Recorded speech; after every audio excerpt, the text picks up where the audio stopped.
ముఖ్యమంత్రి రేవంత్ రెడ్డిపై బీఆర్ఎస్ ఎమ్మెల్యేలు సభా హక్కుల ఉల్లంఘన నోటీసు ఇచ్చారు. శుక్రవారం అసెంబ్లీలో స్పీకర్ గడ్డం ప్రసాద్ కుమార్ను కలిసి నోటీసులు అందజేశారు.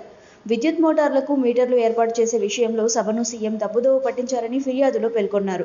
మాజీ మంత్రి హరీష్ రావు నేతృత్వంలో బీఆర్ఎస్ ఎమ్మెల్యేలు స్పీకర్ ఛాంబర్లో స్పీకర్ను కలిసి ఈ నోటీసులు అందజేశారు.